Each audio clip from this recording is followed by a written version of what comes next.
I'm experienced now, professional. How great I am. The black guard, got big lips and black bras. In the projects, rich is whipping that black hard. My rhymes insane, my skills is whipping that crack hard. Look at LeBron James. The black guard, got big lips and black bras. As soon as I leave Earth, it's back to the stars. Prior to job, my lives with Judas and girls. Just ask nods if I rule the world. Yo, my mental vision, setting up intuition. And you really don't have nothing if you intuition. I work with light just to give birth to life. I was born in all forms in the perfect night. The black guard, got big lips and black bras. As soon as I leave Earth, it's back to the stars. I am the ruler, just like the Lion of Judah. My third eye was built like an iron computer. That's dark matter and deep thought making your heart shatter. I sleepwalk, talking with smart chatter, so I don't need you to ride or die with me. I got ancestors that vibe from the other side with me, and they beam up life after death. We got noses on our eyes, cause the light's a breath. My priceless flesh, the final copy. Look like Anunnaki. The black guard, got big lips and black bras. In the projects, rich is whipping that black hard. My rhymes insane, my skills is whipping that crack hard. Look at LeBron James.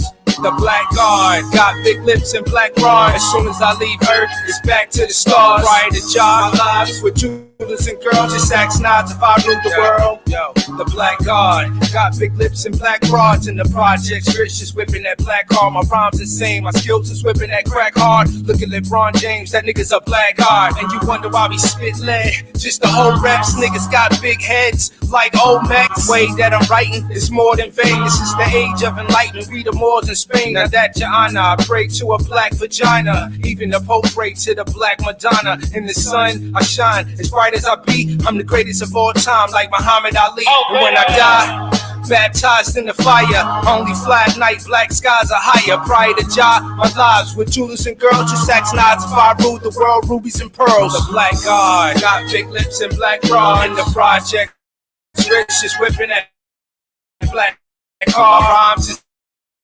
insane, my skills is whipping that crack hard. Look at LeBron James. The black guard, got big lips and black bras. As soon as I leave Earth, it's back to the stars. Prior to job, my lives with Judas and girls. Just ask nods if I rule the world. Yo, the black guard, from infinite to infinite stars. It's infinite light, my life's got an infinite charge. The instruments I implement to give strength to your heart. The temple within, the imprint, mimic the art. Into the dark, the dragon spark the fathom from a higher consciousness. I talk with atoms, I live in the land, and I live in the stars. Original man, I am the image of God. Call me Tut, Amen. I cut diamonds, so as long as I live, nothing can stop shining. You gon' need to be in the bins to drive me crazy. Live on CNN, hearing cries from Haiti. You know them people down there trying to hide them babies. The black guards, surrounded in light, attract stars. The black guards, surrounded in light, attract stars. The black guards, surrounded in light, attract stars.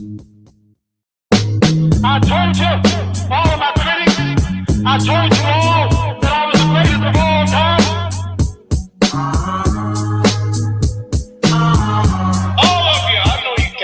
I know you got it fixed, but the man's in trouble. I'm gonna show you how great I am. I told you, I'm the real champion. I told you, I'm the champion of the world. All of you fall, all of our critics fall, all of you people.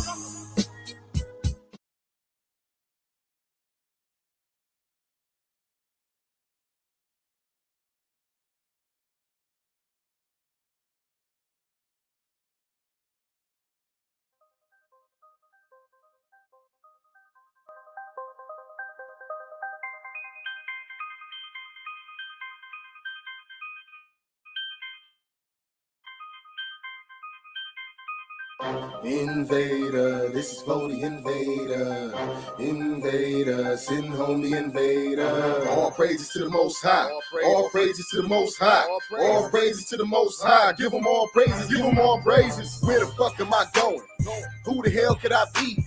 All this time I've been lost. Vessel trapped in the sea. Chains holding my legs. I just want to be free. Fist pick in my throat. Hell yeah, and they know it. Heritage keep going. You can see it in my phenotypes and that damn Indian showing. This knowledge keeping me steady. 45 on my hip and my armor, man, stay ready. I hit the streets in my Chevy. Blunt, burn, smoke, smoking heavy. Man, here you go, I got plenty. Prayers up for what's in it.